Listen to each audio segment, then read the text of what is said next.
Welcome to Storytelling.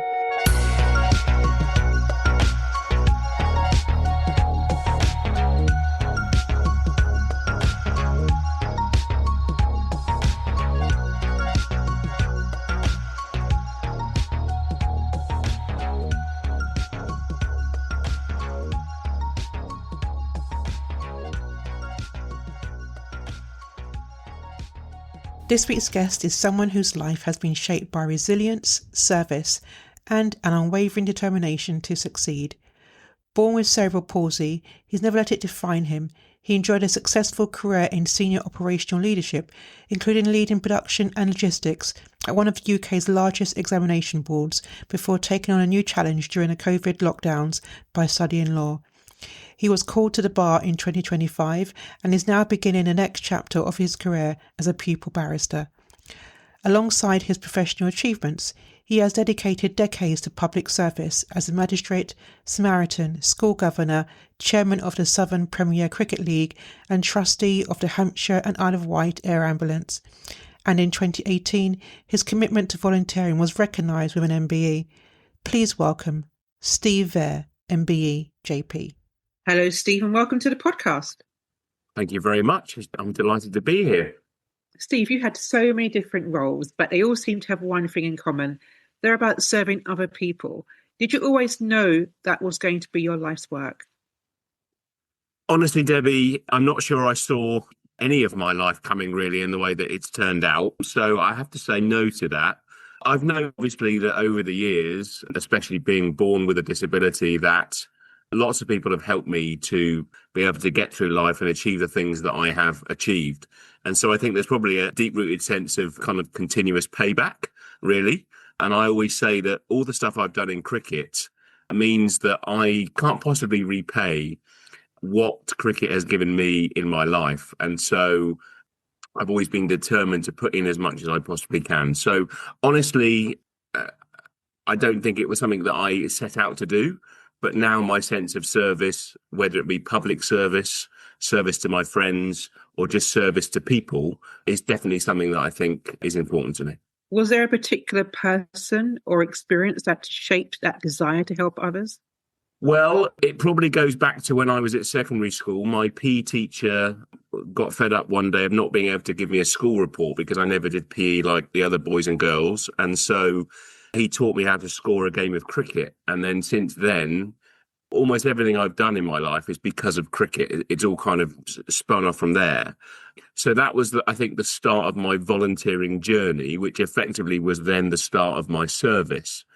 The start of my public service, so the stuff that I do in the courts, was probably down to a previous vice chairman of the Cricket League that I'm now chairman of, who said, Steve, you really should consider becoming a magistrate. Why don't you apply? Why don't you come and watch me in court? And he had a really important and deep-rooted sense of public service. And so probably Paul is somebody that, unfortunately, is no longer with us. He died from leukemia, but I think he was certainly somebody that I role model when it comes to my public service. We often celebrate people who serve others, but we don't always talk about the personal cost. What do people not see behind the scenes? I've become very good over the years of being able to balance commitments and making decisions and making difficult decisions on the meetings that I can make or the events that I can make and the ones that I can't. There's certainly an element of, I need to have every so often the odd day or the odd weekend where even though I'm a people person and I love people, I get my energy from people. Sometimes I just do need to close my front door and just have a day or a couple of days to myself just to recharge and to take stock. So I think looking after yourself is really important. I think the other thing that happens, especially when you're in service roles, and being chairman of my local cricket league is a good example of this. Clubs will tell you on one hand how supportive they are of the league and the committee, and they really appreciate how much time goes into running organisations like that. But then if a rule goes against them or can't do something that they want to do and they think the league is effectively being obstructive, then their niceties, their support of us soon goes out the window and we get accused of bias or we get accused of limiting playing participation. And what we want is actually how hurtful that can become on a personal level. And you have to work hard to remember that they aren't necessarily attacking Steve Vear, the person. They're just venting their frustration to the head of that organisation through to the committee. But I think because we all take our role seriously, and cricket means so much to me because, as I said, it's really the catalyst that started so many other things.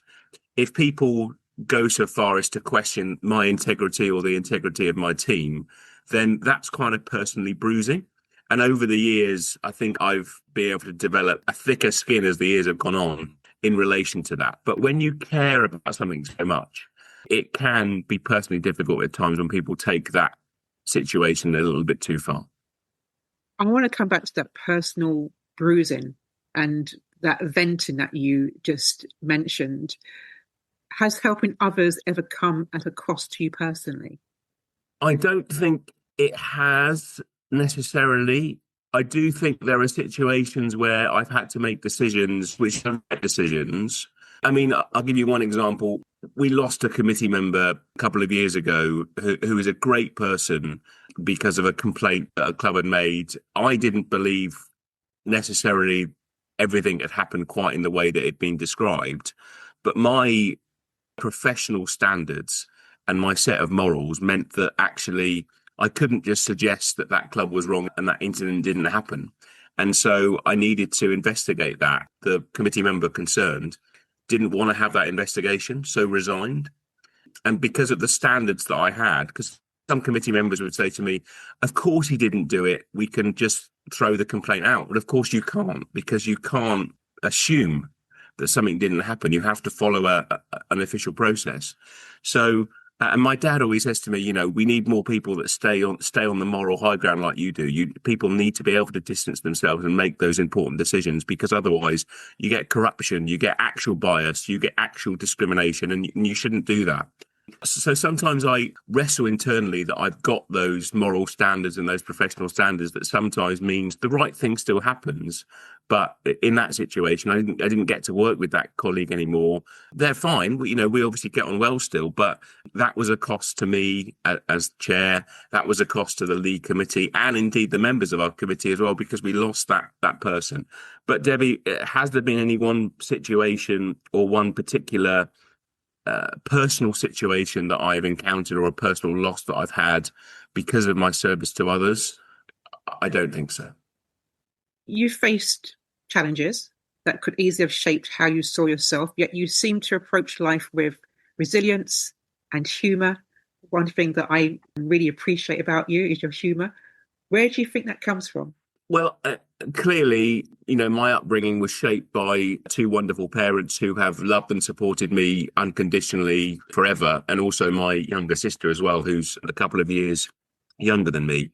And as somebody that sees some of the difficulties that families have and some of the conflicts that they have, and sadly, some of the abuse that goes on, I can compare myself and say that I had in relative terms, I had the ideal upbringing in terms of the love and support that I received. So I think as a foundation, that's really, really important. And I think then what sprung on from that is a decision that I made. And I couldn't tell you that I made this as a conscious decision. I couldn't tell you when I made this decision, but I know that I wanted to have an enjoyable life, both in terms of the experiences that I had, the relationships that I had, and I'll come back to that in a second. But I knew that, you know, only by working hard could you drive the car that you want to drive, or buy the house that you want to buy, or you know me, I love a cruise holiday. You can only fund those things if you have a career, if you're successful, if you push yourself. And that means that every time you get a knockback or every time something happens, you need to be able to brush yourself off, get back up and keep going. And I always give this example to people. You wouldn't believe the number of times that I have gone to a hotel, either for a work event or a personal event. I have booked a disabled room so that I've got a walk-in shower. And I've got to the desk of the hotel to check in, and I say to them, is this a disabled room? And they say, oh, no, sorry, you're not in the disabled room, even though I was the one that booked that room. And I think what happens, my theory in this, is that people in wheelchairs or something come to the desk of the hotel, They then give that person my room because they've assumed I've booked it online and therefore I don't need it. They haven't checked my condition with me.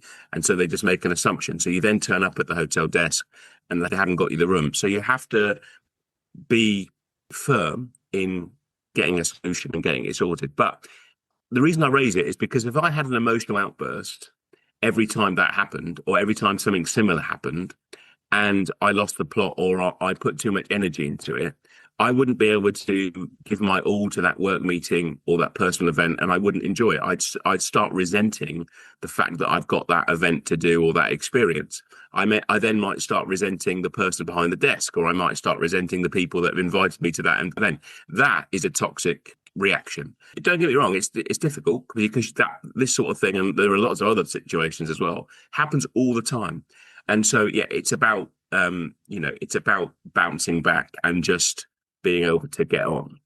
The other thing that I think is important is when I was at secondary school, because I was different, I was subject to quite a lot of bullying. I had a special needs assistant that would take me round my different classes and support me in the classroom, not academically, but just making sure I was okay. My classmates would see that person as a second pair of eyes for the teacher. And so not only was I different and people couldn't understand that, they would also resent the fact they've got this second person in the room, which they would blame me for. And so school, until I started volunteering in the library, and I think that was probably my first example of volunteering and giving back, funnily enough, thinking about it, school was quite difficult and friendships was quite difficult as well. So I certainly decided when I got to college that I wanted to be the best friend that I could be, and I wanted to have good relationships and good experiences.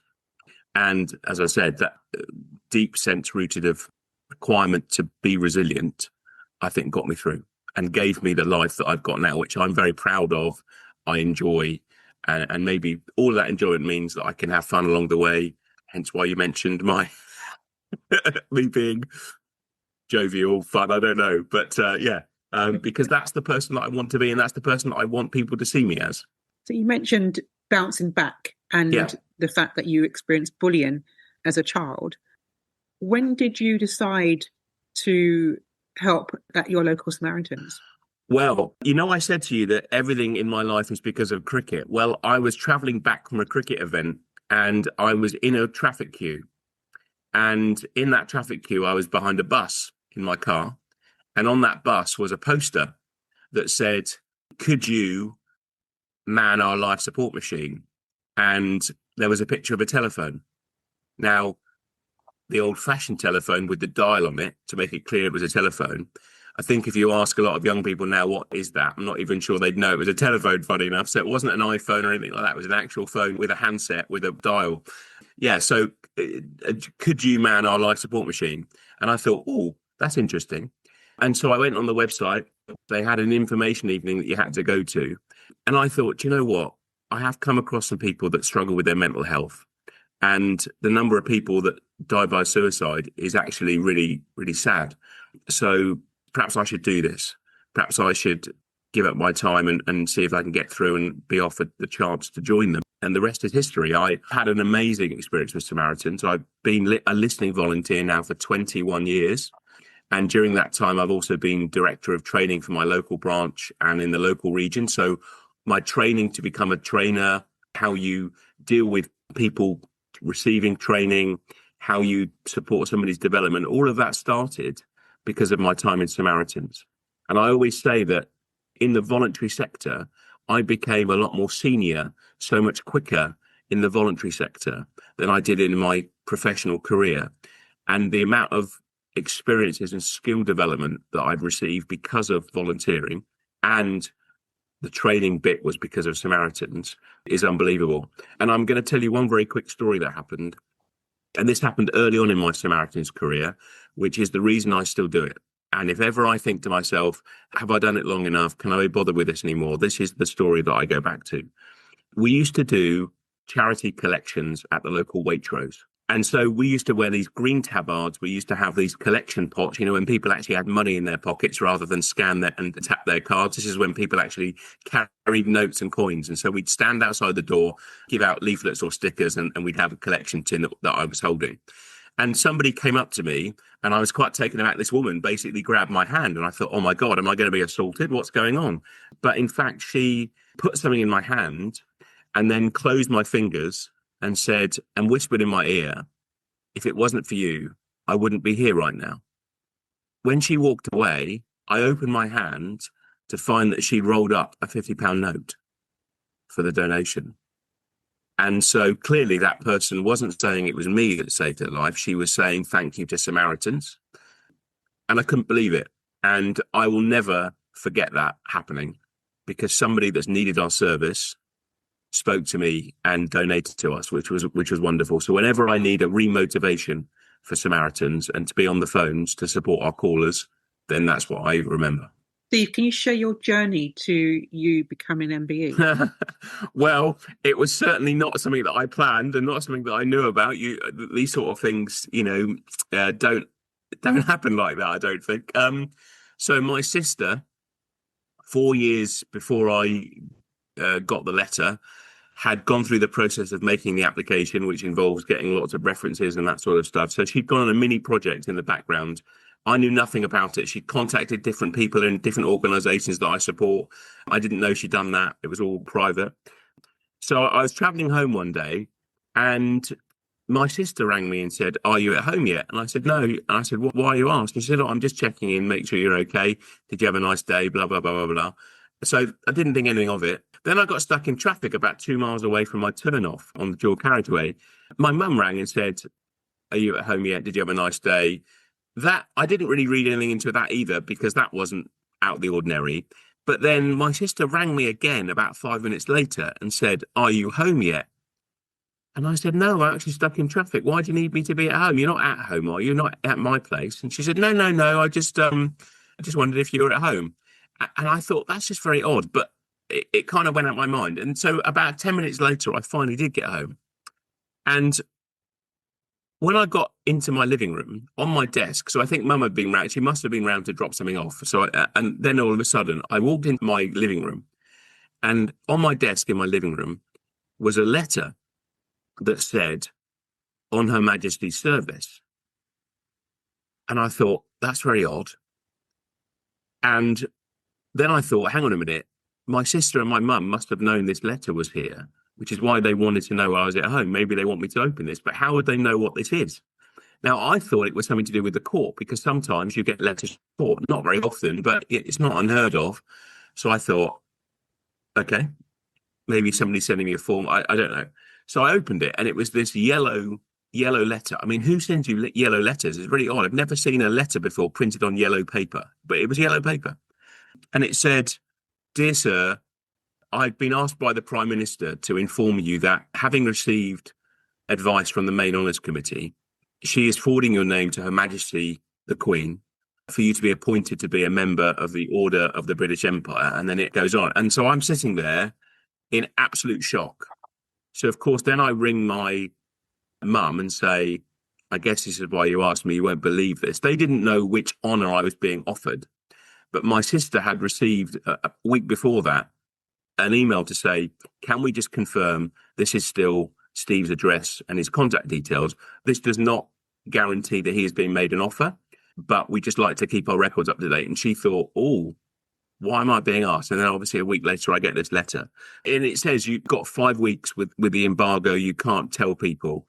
I actually told really close friends and family, and maybe 5 people knew that it had gone on. So after I'd stopped crying and trying to pull myself together, and I honestly, the tears just couldn't stop. It was ridiculous.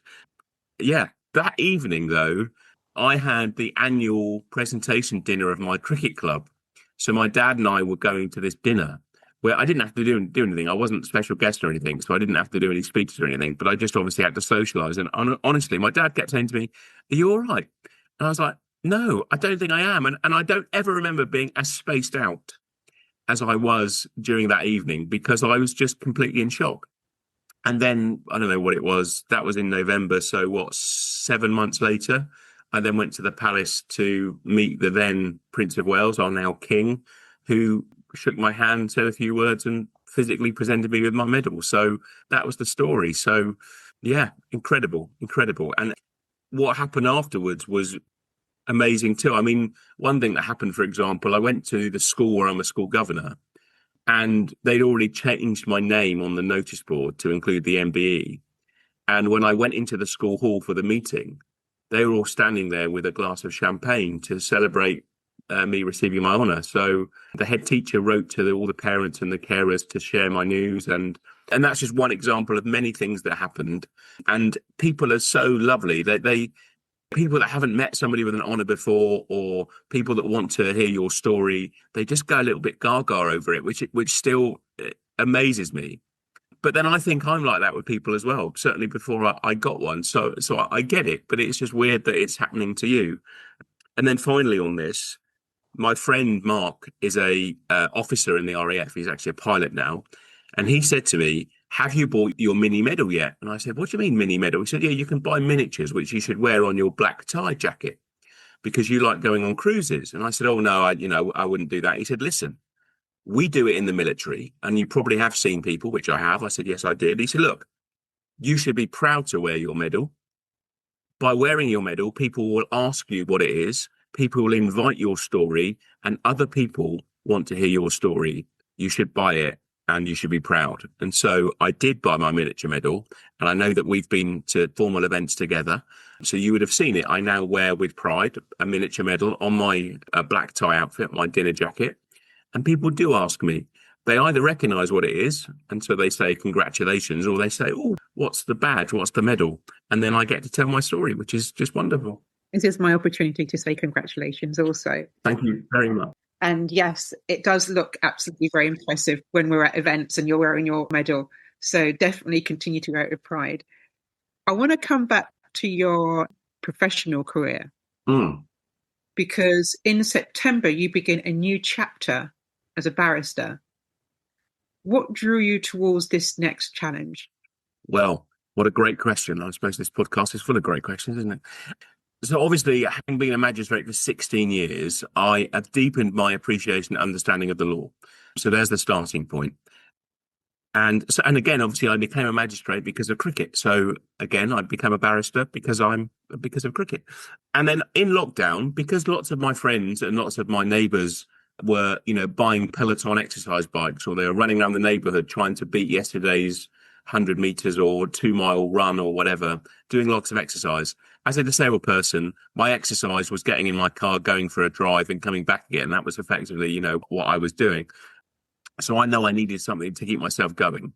And I enrolled, as you do, on a law degree with the Open University, because you can pay each year and you do it modular. So you haven't got to commit yourself to 3 years worth of or 4 years worth of finances. And I wasn't spending money either, because as you know, we weren't doing anything lockdown other than buying loads of Amazon stuff, but we weren't spending a lot of money. And so I decided that I would do that. And then I thought to myself, when lockdown releases, I'll be so busy that I won't be able to carry this on. So I promised myself two things. I wasn't going to tell anybody other than a really small group of people to keep me a little bit accountable and to share some mini successes if I had some. So there was that. I wasn't going to announce this. I didn't tell my parents or my family, kept it really, on the low.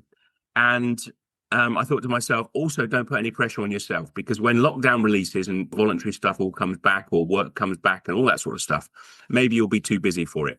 So if you don't get a good mark on the first year, then don't carry on to the second year. Or if don't get a good mark on the second year, don't carry on to the third year. But the funny thing was, Debbie, I really enjoyed it. The intellectual engagement I got from it and the satisfaction I got from it, I was taken aback, to be honest. So in my first year, I think I got 70% odd. And then each year I just kept doing well.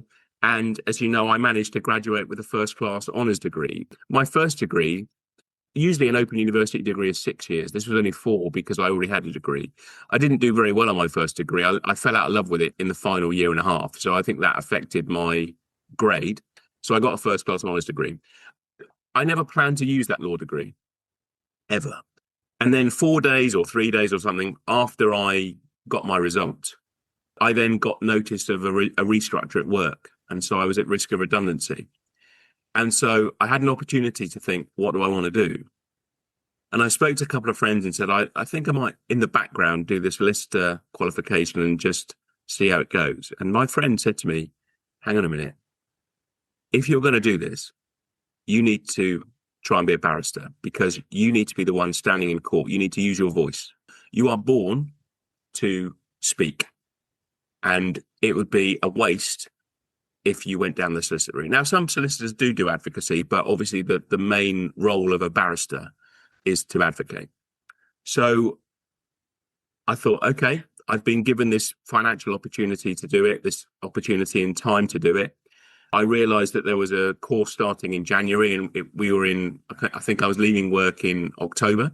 So I had the chance to take a couple of months off and then start university. So I then became a full-time university student at the age of whatever I was, 44, 45, and had the most intensive 9 months of my life. I cannot tell you how intensive that course is and how much you have to cover. There's 10 exams, but I managed to do it, and I managed to get a high distinction, which is incredible. The pass rate is 60%, and I got 75, I think, overall, something like that. So just incredible. So then you become an unregistered barrister, and you have to say unregistered because you're not a fully qualified barrister. You're an unregistered barrister. So you get the barrister title, you get called to the bar. I've got a lovely certificate and a picture of me and my mum and dad, me wearing a wig and gown. You know, I'm an unregistered barrister. To go on to be a fully practicing barrister, to get your practicing certificate, you need to secure something called pupillage, which is a training year. It's really, really competitive. To give you some idea, 3,500 applicants every year for about 650, 800 jobs or something. Anyway, cut a long story short, I got 2 offers this year.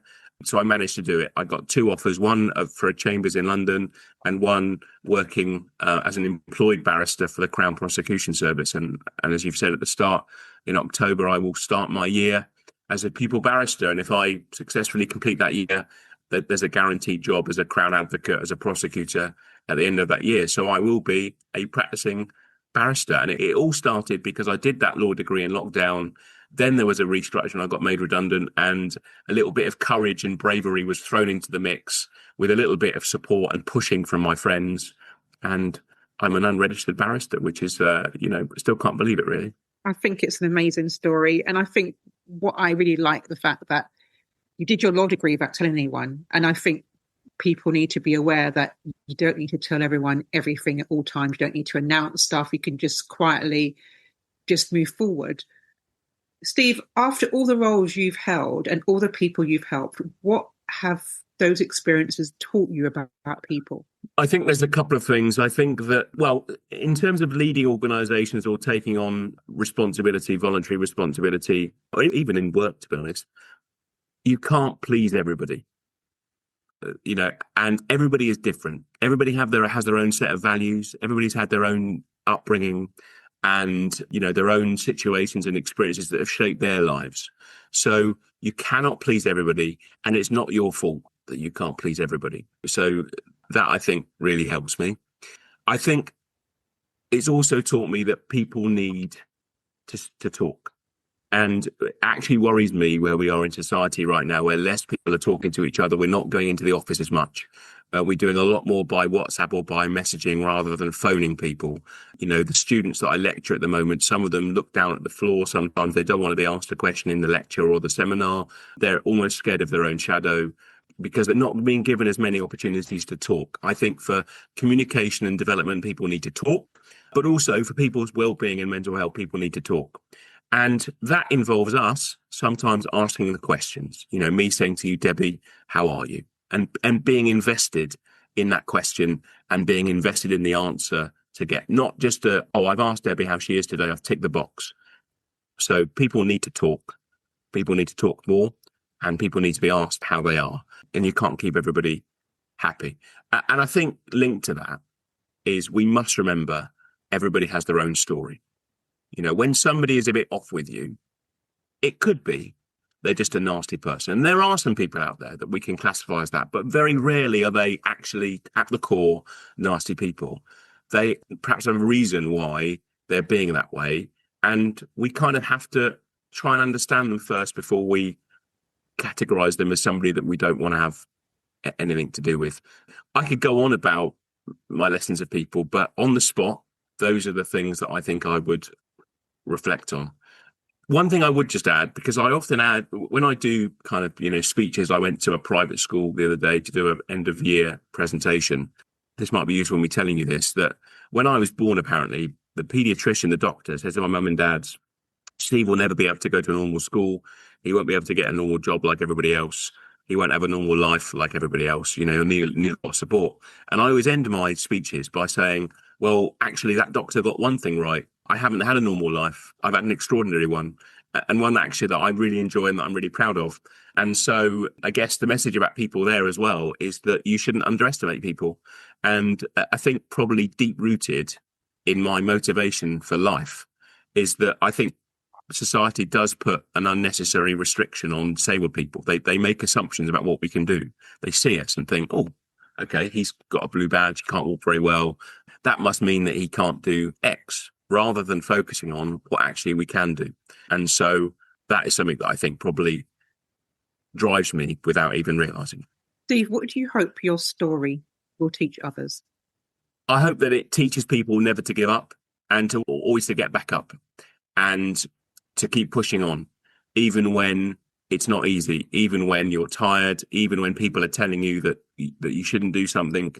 If you want to do something, and it's not an impossible dream. So clearly people that want to be professional footballers, I don't know, 1 in a million or 1 in 100,000 are going to do that. But, don't set out to do that if it really is not going to happen. But outside of that, keep pushing yourself, keep getting up, keep brushing yourself off. But also, I'd also want people to think we also need to treat each other well and be kind, because then if you're kind, people want to be your friend. And if people want to be your friend, then you can have wonderful experiences while you're trying to push on and achieve. So I think it's about being resilient, getting back up and enjoying life and remembering that we only get one life. So decide the type of life that you want to have, know that it's going to be tough, and just keep going anyway. Steve, thank you for sharing your story, and thank you for being a guest on his podcast. It's been my pleasure. Thank you very much, Debbie. If you would like further details about Steve, then please follow links in the show notes.